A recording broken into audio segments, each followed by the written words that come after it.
So let me give you 5 steps to really utilizing the power of positive thinking, even though I said this is about negative thinking. And then let me show you how to use negative thinking in an assignment, how to make negative thinking something that's useful for you. So step number 1, decide to develop the habit right now, the habit of focusing on what's right in your world instead of what's wrong. The habit of focusing on what you do have instead of what you don't have in a situation. And as basic as that is, and as well as you know it, you've got to make it a habit. Because those habits form the chain of your ultimate character, of who you become and how you end up living your life. We've got to condition ourselves, because if we don't, we'll go back to the automatic state that most people live in today's society. The way to develop the habit is to go on a mental diet. I did this several years ago. As positive as I was going through unbelievable pain at the time. I had some major disappointments, some frustrations. I felt like I'd given it all. But what turned me around is one day I picked up this book called The 7-Day Mental Diet. It was a little tiny little booklet. And all the booklet really did was, for about 12 of the 14 pages, it challenged me to really see if I could really truly, for 7 days, live my life without one negative thought. And it kept saying throughout the book, now don't just say, yeah, I can do it, and don't just say, I'm going to do it. Think for a while before you commit to this. Don't actually commit unless you're really going to do it for 7 straight days, no matter what. It doesn't mean you don't have a negative thought. It just means that if you have a negative thought, you don't speak it. You set it aside, you forget about it, or you replace it. You say something negative, you go erase. What I really mean is this. Or you say, that's not what I mean, here's what I mean is this. And you immediately focus on something good. It's not that nothing negative ever comes out.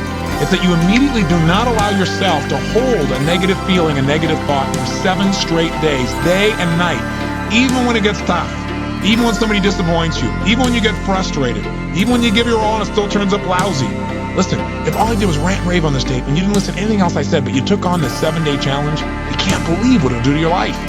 Now, I got to tell you, when I first read the book, I thought, wait a second, being positive isn't going to change my life. I got to deal with the real problems around me, those real challenges that are out there. I don't want to just be positive.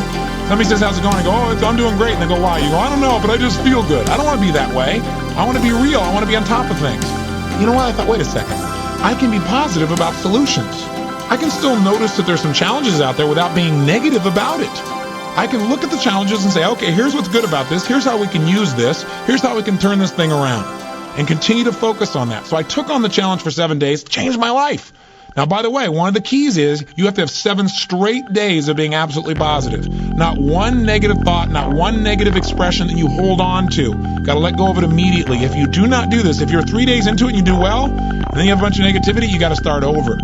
And you know what? After you go about 4 or 5, 6 days in a row doing really well, something major negative is going to happen. How's that for some positive programming? But what it is a test to see how committed you really are. I'll tell you something, after 7 days, you feel like a different person. People around you respond to you like you're different as well. All you want to do is establish the habit of noticing what you do have instead of what you don't have. Noticing what's great about a situation versus what's not great. Focusing on solution instead of problems. That's what changes your life. Here's key number 2. Instead of judging yourself and others, decide, remember these are decisions, decide right now to become curious instead of judgmental. Remember, when you find fault in other people, when you start noticing constantly how they've wronged you, how this person is not good enough, or they're too egotistical, they're too proud, or they don't really care about people, as soon as you start judging other people, you just got to remember something. If you start judging other people, you can also start judging yourself intensely. If you're angry at other people, there's a very good chance you're angry at yourself as well.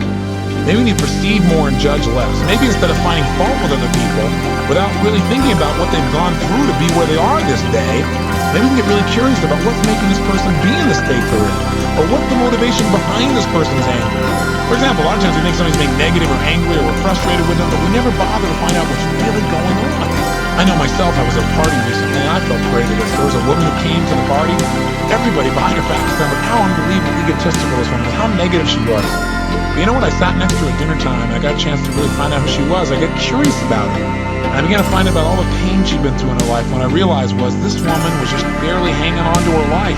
She just needed to know that people cared. She was so afraid of being rejected that she put out this ego because she didn't want someone to reject her, so she figured she'd reject them first. And I got a chance to really know her, and she was a wonderful person. I'll tell you something else we've got to be careful of that ties in with this, of our being judgmental.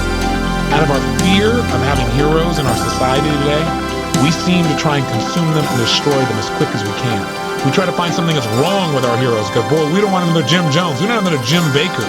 Remember, we got to judge less, perceive more. We got to get curious.